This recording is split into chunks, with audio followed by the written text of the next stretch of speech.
আমি আজি এই ভিডিঅ'ত নবোদয় ক্লাছ 6 ৰ এন্ট্ৰেন্স এক্সামটো অনলাইন আবেদন কেনেকৈ কৰিব লাগে ভালদৰে আলোচনা কৰিম। অৰ্থাৎ মই এই ভিডিঅ'ত আপোনালোকক প্ৰথম পৰা শেষলৈকে দেখুৱাই যাম যে নবোদয় ক্লাছ 6 ৰ এন্ট্ৰেন্স এক্সামৰ অনলাইন আবেদনটো আসলে কেনেকৈ কৰিব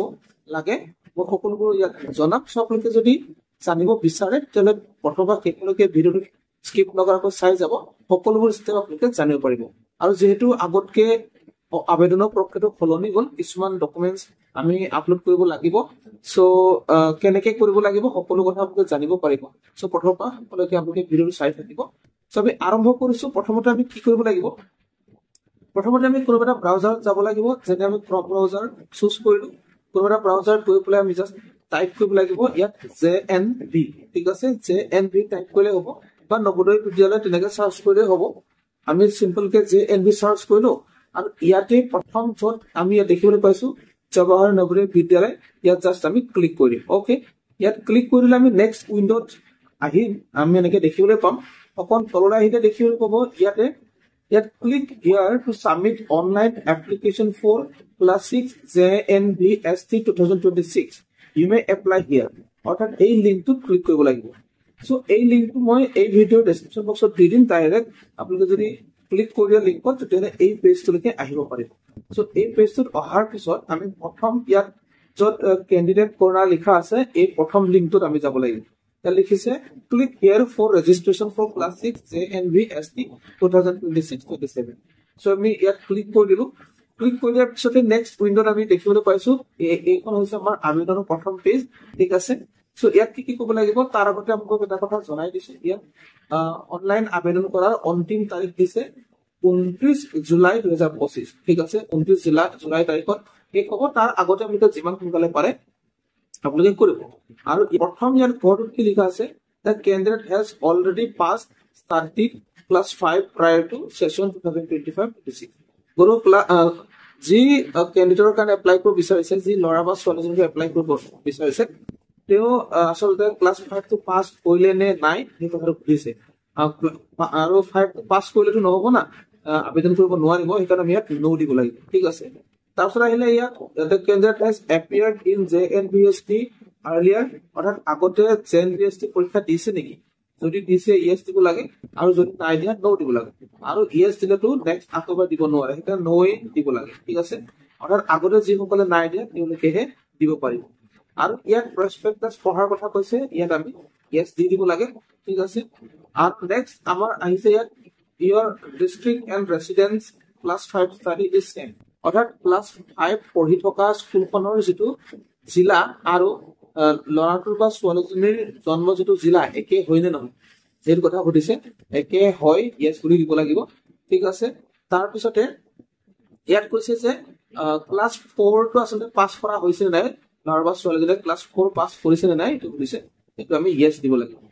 তাৰপিছতে আমি ইয়াত লিখিছে do you have Aadhaar number. So Aadhaar number আছে নে নাই ইয়াত দিব লাগিব। যদি আছে ইয়েছ দিব লাগে, আৰু যদি নাই তেতিয়া নো দিব লাগে। নো দিলে কিন্তু ইয়াত বেলেগ এটা ডকুমেণ্ট আপলোড কৰিবলগীয়া হয়, ঠিক আছে। ইয়াত যদি নো দি দিওঁ, নো দিলে ইয়াত আমি এটা ডকুমেণ্ট আপলোড কৰিব লাগিব। কি ডকুমেণ্ট আপলোড কৰিব লাগিব মই কৈ দিছো। ইয়াত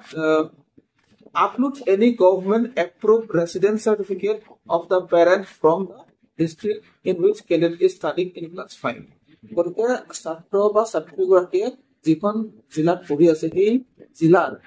মাক দেউতাকৰ আচলতে ৰেচিডেন্স চাৰ্টিফিকেট, অৰ্থাৎ মাক দেউতাকৰ ৰেচিডেন্স চাৰ্টিফিকেট মানে আপলোড কৰিলে হৈ যাব। সো আমি ইয়াত কিন্তু সেইটো নকৰো, আমি আধাৰৰ জৰিয়তে কৰিম। সো ইয়াত আমি আধাৰ আছে নে নাই সুধিছিলে, যিহেতু আমি ইয়েছ কৰি দিম। ইয়েছ কৰি দিয়াৰ লগালগ আমি আধাৰৰ নাম্বাৰটো ইয়াত ভৰাই দিব লাগে। আধাৰ নাম্বাৰ যিটো হয় ইয়াত নিজৰ আধাৰ নাম্বাৰটো ভৰাই দিব লাগে। অকে,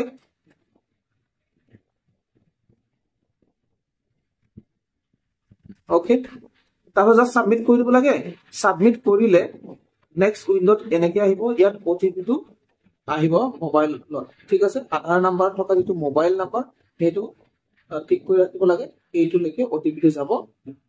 সেই অটিপিটো ইয়াত ভৰাই দিব লাগে, ঠিক আছে। সো আমি অটিপিটো ইয়াত ভৰালো, তাৰপিছত আমি জাষ্ট ছাবমিট কৰি দিব লাগে। সাবমিট কৰাৰ পিছত নেক্সট উইন্ডোত আমাৰ এপ্লিকেশন ফৰ্মখন ওলাই আহিব এনেকৈ, ঠিক আছে। এইটো হৈছে মেইন এপ্লিকেশন ফৰ্ম।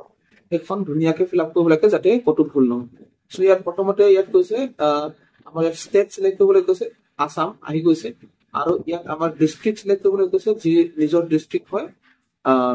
আহি যাব ঠিক আছে আৰু আধাৰ কাৰ্ডখন দিয়া আছে কাৰণে ষ্টেট আসাম বা যোৰহাট মানে নিজে নিজে আহি গৈছে তাৰমানে বহুত সিলেক্ট কৰিবলৈ ইয়াত বাছনি কৰিবলৈ হোৱা নাই কেৱল আসামহে আহিছে বেলেগ ৰাজ্য অহা নাই ঠিক আছে সো তেনেকুৱা বস্তুটো আধাৰ কাৰ্ডখন দিলে বেছি সুবিধা হয় আৰু ইয়াত কৈছে ব্লকটো ঠিক আছে যোৰহাট জিলা হয় যোৰহাট জিলাৰ কোনটো ব্লকৰ হয় এইটো নিজৰ ব্লকটো সিলেক্ট কৰিব লাগে নিজৰ জিলাৰ নিজৰ ব্লকটো আৰু ইয়াত কেণ্ডিডেটে কোনখন স্কুলত পঢ়ি আছে এইটো লিখিব লাগে ধুনীয়াকে ঠিক আছে সো এনেকে ইয়াত নিজৰ স্কুলখনৰ নাম ধুনীয়াকে দিয়াৰ পিছত তললৈ আহিব লাগে তললৈ আহিলে ইয়াতে মোবাইল নাম্বাৰটো ভৰাবলৈ আহিব ঠিক আছে মোবাইল নাম্বাৰটো যি হয় সেইটোকে ভৰাই দিব লাগে সো ইয়াত নিজৰ মোবাইল নাম্বাৰটো ভৰাই দিয়াৰ পিছতে তললৈ আহিব লাগে ঠিক আছে ইয়াত ইমেইল আইডি নিদিলেও হ'ব কিন্তু ইয়াত মাৰ নামটো দিব লাগে মাদাৰ নেম ঠিক আছে ইয়াত মাকৰ নামটো দিয়াৰ পিছতে ইয়াত আধাৰ কাৰ্ড দিলে এইবোৰ ডেট অফ বাৰ্থ বা নাম দেউতাৰ নাম নিজে নিজে আহি যায় ঠিক আছে তেতিয়াহ'লে আমি মাৰ নাম দিয়াৰ পিছত নেক্সট আহিব লাগে নেক্সট অহাৰ পিছত ইয়াত আইডেন্টিফিকেশ্যন মাৰ্ক এটা দিব লাগে এইটো কম্পালচৰি হয় য'ত আচলতে ইয়াত ষ্টাৰ মাৰ্ক দিয়া থাকে সেইবিলাকত এইবোৰ দিয়াটো কম্পালচৰি হয় ঠিক আছে সো আমি ইয়াত লিখি দিছো এনেকে আইডেন্টিফিকেশ্যন মাৰ্কটো দিয়াৰ পিছতে তললৈ আহিব লাগে তললৈ আহিলে ইয়াত কেটেগৰী অৰ্থাৎ কাষ্ট চাৰ্টিফিকেটখন মানে আচলতে কাষ্টটো চিলেক্ট কৰিবৰ কাৰণে আহিব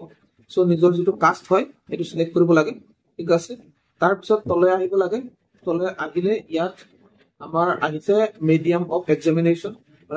কি ভাষাত এক্সামটো দিব ইয়াত আছামিজ দিব লাগে ঠিক আছে আৰু নেক্সট এইবিলাক খালি থাকিলে একো নাই কাৰণ ইয়াত ষ্টাৰ মাৰ্ক নাই ষ্টাৰ মাৰ্ক নাথাকিলে এইবিলাকত একো নিদিলেও চলি যাব তাৰপিছত কিবা ডিসেবিলিটি যদি আছে ইয়াত দিব লাগে ভিজুৱেল নে অৰ্থোপেডিক নে হিয়াৰিং নে যাৰ যিটো আছে যদি নাই নান এনেকে হৈ দিব লাগে ঠিক আছে আৰু কাৰোবাৰ যদি ডিসেবিলিটি থাকে তেনে ভিজুৱেল যেনিবা ভিজুৱেল ডিসেবিলিটি থাকে আৰু ইয়াত আমি পাৰ্চেন্টেজটো সিলেক্ট কৰিব লাগে কিমান পাৰ্চেন্ট ডিসেবিলিটি আছে এইটো সাৰ্টিফিকেট দিয়া থাকে সেইমতে আমি দিব লাগে মোৰ ক্ষেত্ৰত এইটো যেহেতু নাই নান হ'ব গতিকে এইটো পাৰ্চেন্টেজ সিলেক্ট কৰিবলৈ অপচন নাই তাৰপিছত ইয়াত ৰিলিজন অৰ্থাৎ ধৰ্মটো সিলেক্ট কৰিব লাগে হিন্দু হলে হিন্দু বা ইছলাম হলে ইছলাম তেনেকৈ তাৰপিছতে ইয়াত যিটো পেন নাম্বাৰ আছে এইবোৰ নিদিলেও হ'ব আপাৰ আইডি এইবোৰ স্কুলৰ পৰা পাব নিদিলেও হ'ব একো নাই আৰু এনুৱেল ইনকাম ইয়াত মাক দেউতাকৰ এনুৱেল ইনকাম দিব লাগে সেইটো কিবা এটা দি দিব লাগে 1 লাখ ওচৰা-ওচৰিকে ঠিক আছে সো এবছৰটো এনুৱেল ইনকামটো 1 লাখ মান দিবই লাগিব না তাৰপিছত এই পেজটো ভালকে ফিল আপ কৰিব লাগে এইটো কেনেকৈ ফিল আপ কৰিব লাগে ইয়াত যিটো ক্লাছ 3 ষ্টেণ্ডাৰ্ড লিখা আছে 4 ষ্টেণ্ডাৰ্ড এইটো 5 ষ্টেণ্ডাৰ্ড অৰ্থাৎ ক্লাছ 3 ষ্টেণ্ডাৰ্ড পঢ়া ইয়াত স্কুলৰ গোটেই ডিটেইলছ বিচাৰিছে এই ঘৰটো ঠিক আছে আৰু ক্লাছ 4 য'ত পঢ়িছিলে তাৰ ডিটেইলছ বিচাৰিছে আৰু ক্লাছ 5 য'ত যিখন স্কুলত পঢ়িছিলে তাৰ গোটেই ডিটেইলছ বিচাৰিছে যদি ক্লাছ 3 4 আৰু 5 যদি একে স্কুলৰ হয় গোটেই এড্ৰেছটো ডিটেইলছবোৰ একেটাই হ'ব যদি ক্লাছ 3 4 আৰু 5 যদি বেলেগ বেলেগ স্কুলত পঢ়িছিলে তেতিয়াহ'লে ইয়াৰ এড্ৰেছটো বেলেগ বেলেগ ঠিক আছে আৰু সেইকাৰণে আমি ইয়াত দিছো ইয়াত ওকে ইয়াত আমি যদি নেম অফ দা ভিলেজ লিখিছে মানে গাঁওখন স্কুলখনৰ গাঁওহে ইয়াত দিব লাগে নিজৰ এড্ৰেছ নহয় এইটো স্কুলখন আচলতে কোনখন গাঁৱত আছে ক'ত আছে আচলতে স্কুলখনৰ এড্ৰেছ দিব লাগে সেইটো সেইমতে ফিল আপ কৰিব লাগে আৰু ইয়াত স্কুলখনৰ নাম ইয়াত লিখি দিব লাগে ঠিক আছে এইবোৰ গোটেইকেইটা তেনেকৈ ফিল আপ কৰিব লাগে ক্লাছ 3 যিখন স্কুলত পঢ়িছিলে তাৰ ইয়াত গাঁও আৰু স্কুলখনৰ নাম আৰু ক্লাছ 4 যিখন গাঁৱত পঢ়িছিলে সেইখন গাঁৱৰ নাম ইয়াত আৰু স্কুলখনৰ নাম ইয়াত ঠিক তেনেকে 5 যিখন স্কুলত পঢ়িছিলে সেইখন গাঁও ইয়াত আৰু স্কুলৰ নাম ইয়াত এনেকে ফিল আপ কৰিব মই এইটো ফিল আপ কৰি লৈছো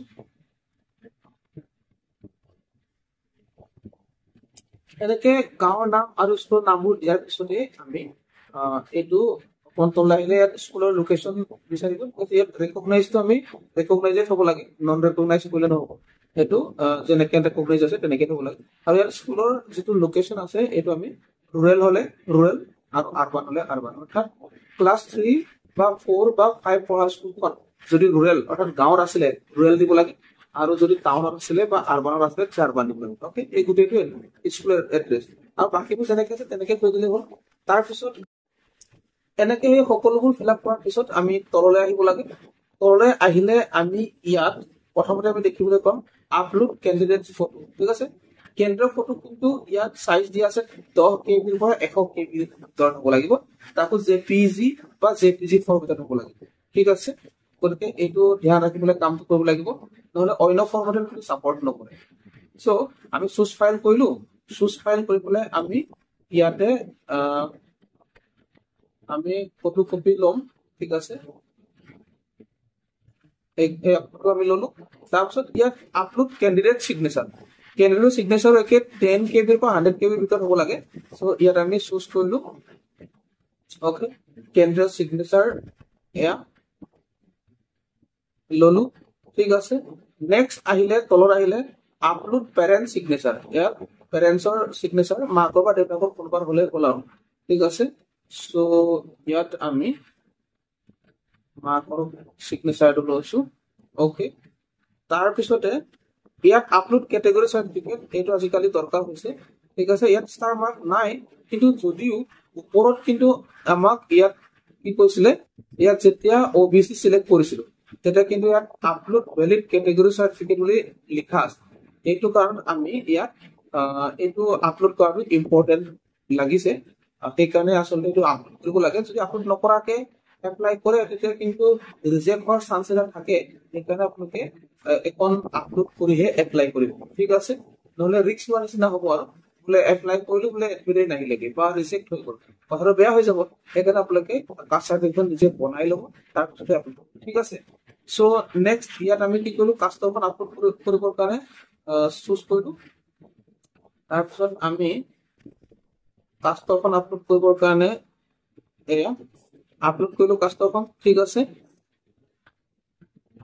সো এতিয়া নেক্সট আমি কি কৰিব লাগিব ইয়াত 7 প্ৰিভিউ কৰিব লাগে 7 প্ৰিভিউ কৰিলে আমি এবাৰ চাব পাৰিম কিবা ভুল হৈছে নেকি এডিট কৰিব পাৰিম যেনিবা এবাৰ হেতু কৰি দিব লাগে ঠিক আছে একে 7 নেক্সট কৰাৰ পিছত কেনেকে আমাক এবাৰ চাবৰ কাৰণে সুবিধা দিব ঠিক আছে কৈছে this is preview page only application will be accepted only if you click final submit so final submit button click কৰিলেহে আসলে এপ্লিকেশনটো কৰা হ'ব নহলে এটো এপ্লিকেশনটো কৰা নহব ইমানলৈকে আমাৰ এপ্লিকেশন কামটো শেষ হোৱা গতিকে এইবোৰ এবাৰ চাই দিব লাগে ভালকে ঠিক আছে সো আমি ইয়াত গুটিটো ভালকে চালো গুটিটো চোৱাৰ পিছত আমি লাষ্টত কি কৰিম ফাইনাল সাবমিট কৰিম সো ফাইনাল সাবমিট কৰি দিছো তাৰপিছত ওকে কৰি দিব লাগে তাৰপিছত আমি ৰেজিষ্ট্ৰেচন নাম্বাৰ আমি পাই গলো এই মতে আসলে আমি কমপ্লিট যেটো আবেদনৰ প্ৰক্ৰিয়া আপোনালোকক দেখুৱালো এনেকে কৰিব লাগে ঠিক আছে এতিয়া এই যেটো ৰেজিষ্ট্ৰেচন নাম্বাৰ এইটো আপোনালোকে মনত ৰাখিব লাগে লিখি থব লাগে ঠিক আছে পিছত উলিয়াওতে আপোনাৰ দিগদাৰ হ'ব এখানে এডমিট কাৰ্ডখন ইজিলি উলিয়াবৰ কাৰণে এই যেটো পেজ এইটো উলিয়াই থৈ দিব লাগিব এই নাম্বাৰ এইটো যেটো ৰেজিষ্ট্ৰেচন নাম্বাৰ ওলাব এইটো মনত ৰাখি থৈ দিব লাগিব লিখি থৈ দিব লাগিব ঠিক আছে